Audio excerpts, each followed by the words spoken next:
Welcome back. Now, happiness is an emotion and you can choose to be happy or not. Did you know if you're sad, all you have to do is mouth the letter E and your lips will immediately curve into a smile. E, right? Happiness releases endorphins. But here to tell us more, Sham, the founder of #SA Citizens Unite, believes children should be taught how to be happy in school. The question is, what do you make of that then? Well, he joins us now. Mark, thank you for your time and good morning to you. Thank you for having me. I think this advice my technical director Asanda needs, because I'm not sure if from a young age he was taught about happiness, because he's been grumpy the whole morning. But I mean, why is it important to be taught happiness from a young age, you say?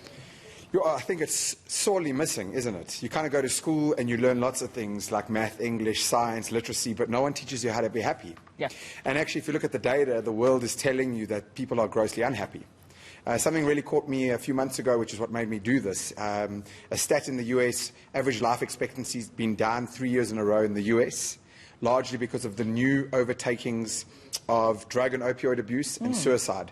So you basically have an instance where, thanks to medical sciences, we can live longer than ever before, but the average age and life expectancy is going down because people are pulling the plug on their own lives. Ooh. The data is telling you something's amiss.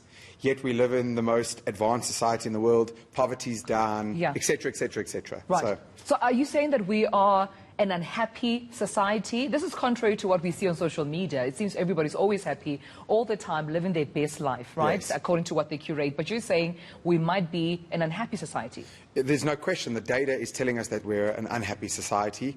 Of course, I'm generalizing across the board. Social media is a double-edged sword because it is a nuclear weapon in the form of comparison, which really what happens on social media, and it's not the tool, it's just us. We compare our behind-the-scenes view to people's highlights reels. And of course, as human beings, why wouldn't we put our best foot forward on social media? Right. So anyways, I think the point being is that social happiness really is something that is not taught.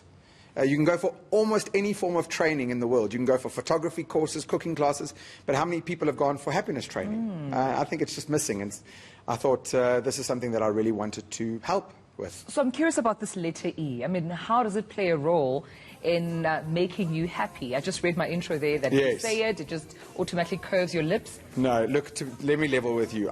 That's not where my headspace is at all, right? I think that even in the bit of the intro you spoke about happiness being an emotion, which I don't really buy into. I think it kind of goes the other way around. I think that happiness is a collection of decisions that you make.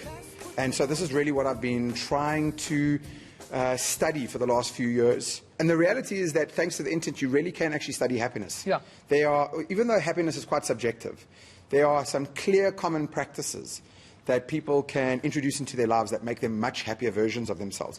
But the reality is you have to put in the work to be happy, which is why it's much more a decision than a feeling. Right. Yeah. So give them to us, because unfortunately, you know, some of us weren't taught happiness in school. It's just, you know, your mathematics, your algebra, your whatever subjects you took. So at this stage in our lives, and even with young children, how can we, you know, incorporate some activities to make it a daily habit to practice happiness? Okay, so let's divide it into two areas quickly. Practical happiness is actually often quite practical.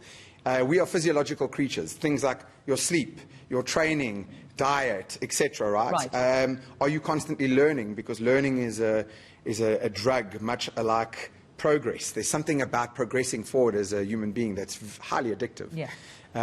Meditation, I think, should be taught in schools. We live in such a busy world, and I guess the byproduct of such a busy mind is that a constantly wandering mind is an unhappy mind. But then going the other side, I think that you can directly draw a parallel to the decisions or the stories that we tell ourselves in our head about the world and happiness. So, you know, I could have looked at, well, today's a bit of a, you know, I have to get to the studio and it's throwing my my schedule out, or I could be like, this is an unbelievable opportunity to come speak to you. Either are true, depending on how I decide to frame it. And so human beings don't appreciate that we tell ourselves all sorts of stories about the world in our head already. And largely, we are able to collaborate because of our ability to believe fictitious stories. Money is a fictitious story. You don't see apes literally swapping bananas for printed pieces of paper. It just works because we believe in that story. So the stories that we tell ourselves in our head about the world matter. Yeah. So you have to get to a point where you question, what are the stories that we're telling ourselves in our head? You can argue many things. The clear data is on gratitude. But gratitude is easy to talk about, hard to do. You can talk about comparison is the thief of all joy. Right. Right? This notion. You can talk about the idea that expectation is simply the agreement that you make with yourself that you won't be happy unless you get what you want. I mean, this is really in-depth, right? It takes a little bit of... And it's not that I would necessarily teach anybody anything brand new. It's that we need a perspective shift on what happens. And just before then I let you go, do you think spirituality or religion can play a role here? Because just generally speaking, you find that some of the teachings that are found in religious or spiritual groups say be content where you are so you can be more happier, make sure that you're at peace with yourself so you can be more happier. Is there a role that can be played by those groups? Look, I think, religion is a tough one for me, and I want to give people the space to believe exactly what they want to believe. I think there's double-edged swords there. But in terms of the teachings, do they have validity? Absolutely. There's no question about it. But I think a lot of these things tell you what to do, they don't tell you how to do it. And I think there's the magic, is in that detail. That's why I've just been thinking that happiness training makes sense. Interesting. Thank you so much, Mark Sham, for joining us. I love it. That's just fantastic. And you're right. I mean, we must start from the bottom and think about how we project ourselves and absorb. Because it all begins in your head. I guess the mind. that's what we need to be more. We need to pay attention to the things we tell ourselves. Yeah, and I think it should be left to a feeling. Every day, make an effort. To say, let me read up on this. Let me take up this activity. So you can just, sort of spike up those. I remember my mum telling me, if you're feeling a bit down, do you want to go to a party? You don't feel like going to a party, but you make yourself go, and as you stand at the door, you go, you walk in, you make it. and you feel good. You've got to try.